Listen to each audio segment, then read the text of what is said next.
today what we're looking at is we're taking our verbal sentences and we're going to convert it into a number one, and then we're not even going to have to solve it because all it's saying is follow our directions. Is right now we are just writing the equation. Okay. All right. So one thing I'm going to start trying to do, and this is something that some of the other teachers said to do, is we're going to come up to here and look at the key words. Okay. So sum. What does the word sum mean? Addition. So I'm going to put a little plus about that so I can remember that that means addition. Okay. Now it says a number. So what's a number going to be for us today? X. Okay. If you want to make it a C for Cody, you can make it a C. Okay. If you want to make it a smiley face because you're feeling like you need to be a little bit happier, you can make it a happy face. Okay. All right. What does the word is mean for us? Equals. Perfect. So now we're going to come up to here. So now I can go, well, I know it equals 16, right? What am I adding together? 7 plus what? 7 plus what? There we go.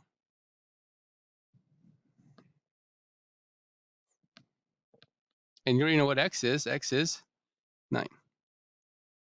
Okay. So you like that little plus stuff above it? Okay, so let's go to number 2. What are we going to use for a number? X. What about the plus? Addition, okay? And the is? All right. So we know it equals 4, right? What are we adding together?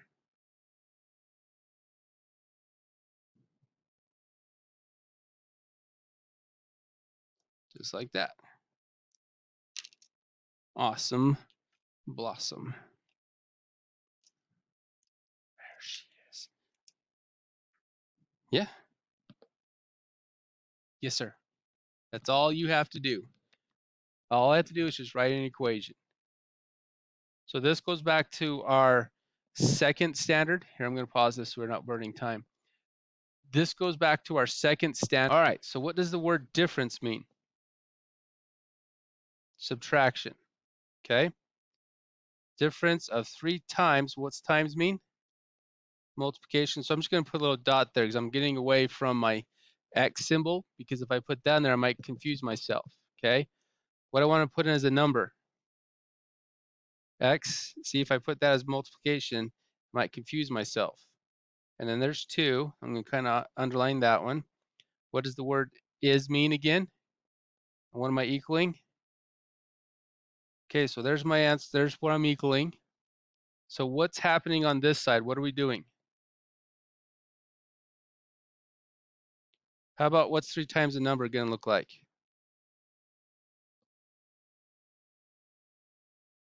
4.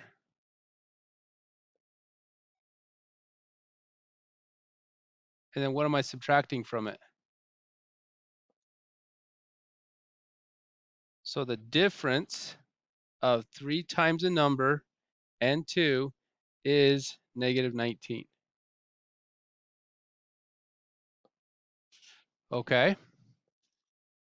I like that one. That's my favorite one so far. Not to make it jealous. That's right. All right, let's do this one. A number. Let's do something else besides X. Let's try something else. I'm going to go C. What about minus? That one's kind of obvious, right? Is equal to, so that's going to be like this, right? So equals 12. What's on this left side?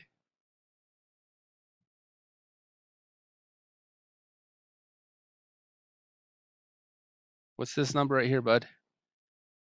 So 6. What goes in front of the 6? What's this? Subtraction. What goes in front of the minus or subtraction? Because that's our letter of choice.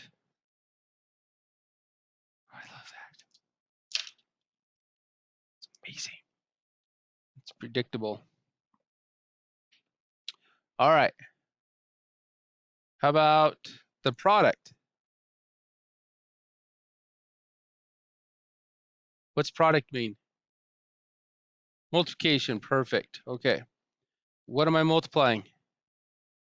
5 and let's go little b, because that's a number. And then, so I know what it's equal to, which is, okay. How do I show 5 times b? 5b. Am I done? Absolutely. That's nice. Okay. So we're going to have 3. And what do you want to put above it? Or what's 3 and then what's this? Multiplication. So I'm just going to put a dot to remind me it's multiplication. A number. What are we going to use for a number this time? How about m? We got to use m. We haven't used m yet. Then what? So look, subtraction, okay. And I'm minusing 12. What does it equal? So we're going to go equals 13. Then what? So what's going to be over here?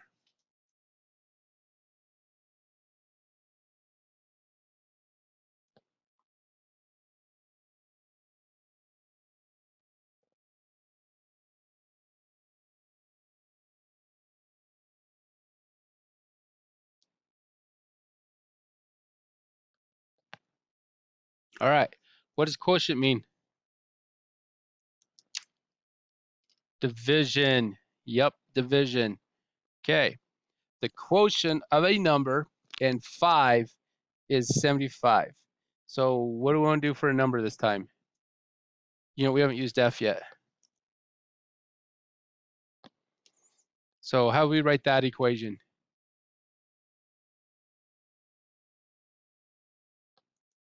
So I don't want to use that division, right? But I'd rather just set it up like this, correct?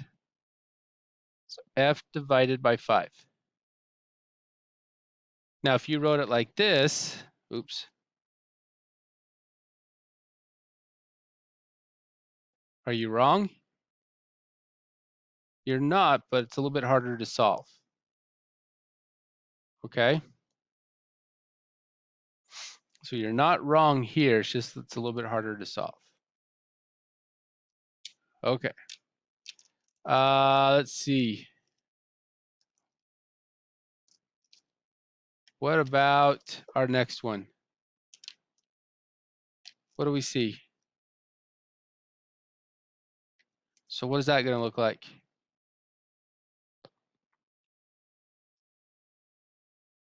Oh, I like W.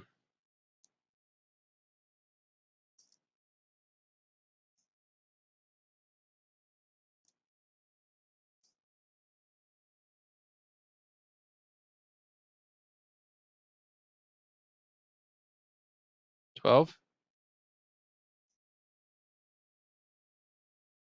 Okay, so I know this, right? So this one's a little bit trickier. So we're going to go W over 7, right? Then what happens?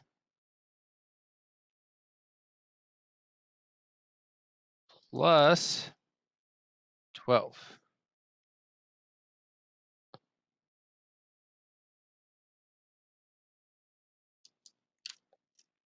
I like that one.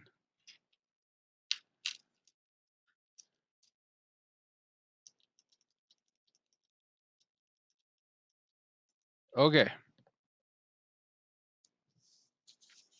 Last one.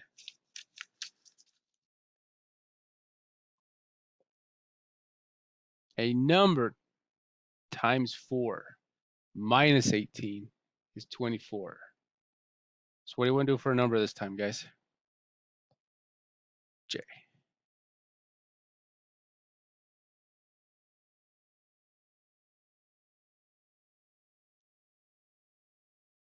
Uh-huh.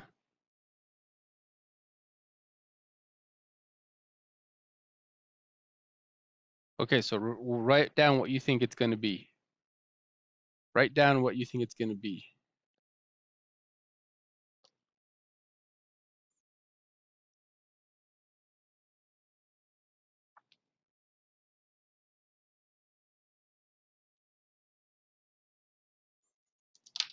I'm going to pause it right. All right, so if I unfreeze it, you should get 4j minus 18 is equal to 24. Okay, now here's the thing. If somebody wrote this, are they wrong? No, they're just showing their symbol, right? If somebody wrote like this, are they wrong? Nope. I think that's all I saw.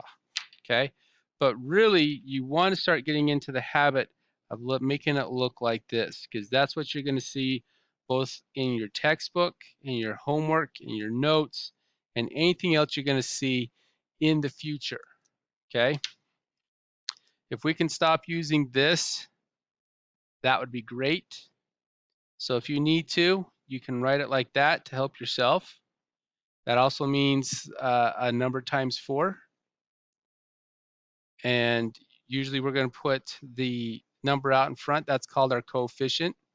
That's going to be helpful later on when we're doing stuff called factoring, taking the square root, completing the square, all this stuff that we're going to be using for algebra. It's a lot easier to have our coefficient in front of our variable. Okay? All right. Do you guys have any questions?